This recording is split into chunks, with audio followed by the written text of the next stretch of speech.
So for the next portion of the eFAST exam, we are going to look at the structures above the diaphragm. So in particular, we'll be looking at the heart and the lung structures. And the traditional view in which we start that is at the epigastric area. Now, it's completely acceptable to continue the exam with the curvilinear abdominal probe that Chris Rayo just used during his intra-abdominal portion of the eFAST exam. However, I prefer to switch to the cardiac probe or the phased array probe because it gives you a tighter footprint which expands deeper into the body, allowing you to image in between the rib spaces, which is key to picking up pathology in the thorax. So it's critical that if you switch your transducer, as I do, that you keep the same presets on your ultrasound machine. As we switch transducers, we are going to choose the transducer key on the console, then choose which transducer we will be using on the soft key. Once we choose the transducer we'd like to use, we have to choose the exam type in which preset we are going to continue with.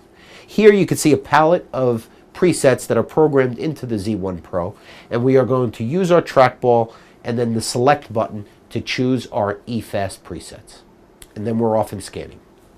So here we're going to place the probe with the probe indicator towards the patient's right in the epigastric area.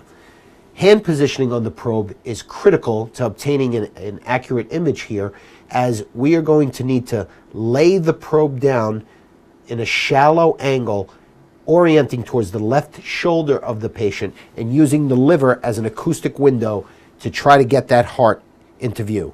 I am also going to adjust my depth to accommodate for the distance between the epigastric area and the heart. Here you can see us imaging at 24 centimeters deep. This is one of the benefits with the zone sonography technology, in where we can image structures at this depth but still maintaining impeccable image quality. Here we see the liver in the near field and the heart just deep to that, with all four chambers. The right ventricle, left ventricle, right atrium, and left atrium all coming into view. Here we're going to ascertain for chamber size. In the presence of hemorrhage, we will see small chamber sizes, but we are also going to look for pericardial fluid, indicating that there might be a cardiac injury. If your patient is conscious and able, sometimes it is helpful to have them take a deep breath in and hold it, bringing the heart closer to the transducer and bringing the heart on the screen with higher resolution closer to the transducer face, giving us a much clearer issue. The patient can exhale and bring the image back to its original position. As a second adjunct, the patient can bend their knees up, relaxing their abdominal musculature, allowing you to bring your transducer deeper into the abdomen, always maintaining that shallow angle while imaging the heart, giving you a clearer view of the heart as it brings it closer to the transducer face. Again, that movement of the probe is a shallow angle, finger stabilizing the transducer on the top, and other fingers stabilizing your transducer against the skin on the patient's abdomen. So after we finish this subxiphoid view, it's equally as critical to scan this organ in two planes as well, to make sure we're not missing any subtle pathologies or subtle free fluid that might be missed just by getting one view alone. So from here, I like to get a second view, acquiring the parasternal long axis view on a cardiac ultrasound. So what we like to do is to put the probe in the fourth intercostal space, just off the sternal border. But instead of pointing the marker towards the right shoulder as we would with cardiac presets, because the screen indicator is on the opposite side, on the abdominal side of the screen, we are going to point the marker towards the patient's left hip to get that traditional parasternal long axis view. Now, I also like to keep my hand low, as Dr. Rayo was saying earlier in this module, and brace my fingers, my pinky and my ring fingers, against the patient's chest as to not lose positioning due to slippage from gel or movement of the patient. As we get this view, we're going to see the typical structures as if we were to be doing this with cardiac presets: the right ventricular outflow tract, the left ventricle, the left atrium, the aortic root, and the descending thoracic aorta. It is the descending thoracic aorta which is going to be critical during this view to ascertain if there is a pleural effusion or a pericardial effusion.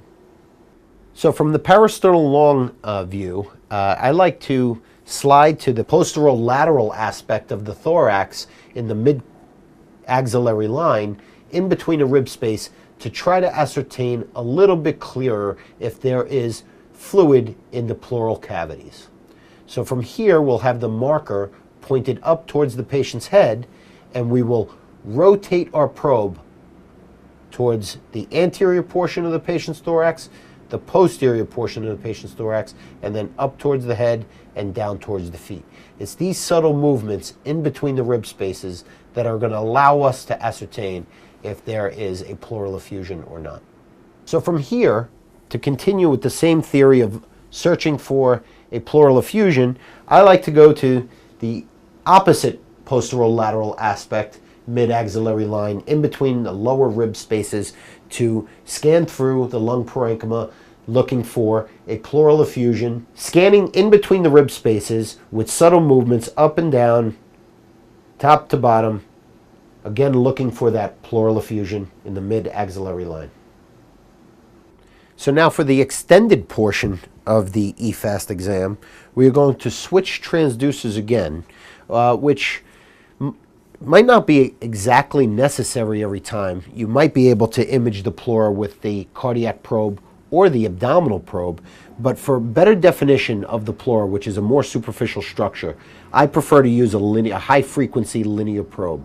The higher the frequency of the transducer, the better the resolution, but the poorer the penetration. And when we're really looking for pleural sliding versus no sliding, I prefer to use the linear transducer.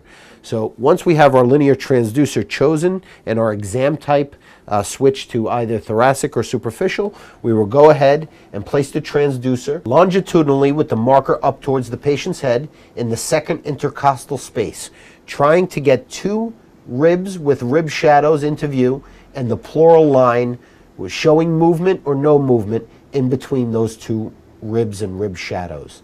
So for demonstration purposes, I am holding the probe this way, but the proper way to hold it is to grab it down by the waist, low towards the footprint, bracing your pinky and ring finger against the patient's chest so you minimize movement of the transducer along the intercostal planes. From here, we are going to slide down the thorax and laterally trying to find an area of no lung sliding. So from here, we're going to place the transducer in the same fashion on the opposite side of the thorax, marker up again towards the patient's head with two rib shadows into view. I'm going to brace my fingers against the patient's thorax one more time, and again, sliding down and laterally, either ensuring lung sliding or looking for no lung sliding, which may be indicative of a pneumothorax. From here, we could perform some advanced maneuvers to actually objectively see if the pleura is sliding or not. We could choose M mode, which is right here on the console. As M mode pulls up and we are getting our 2D image in the intercostal space, we can move our M mode line along the pleura to look for typical movement of pleural artifact along our tracing. Typical findings that you will have on M mode are either a seashore sign or a stratosphere barcode sign, either proving normal aerated lung versus a collapsed lung or pneumothorax.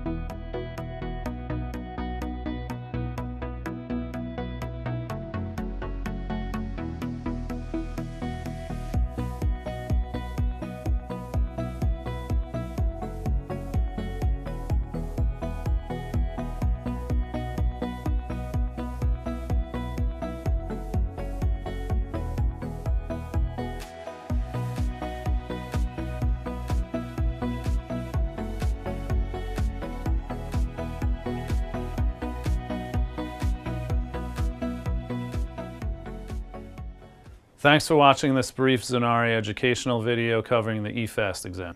We hope this helps you in your daily clinical practice.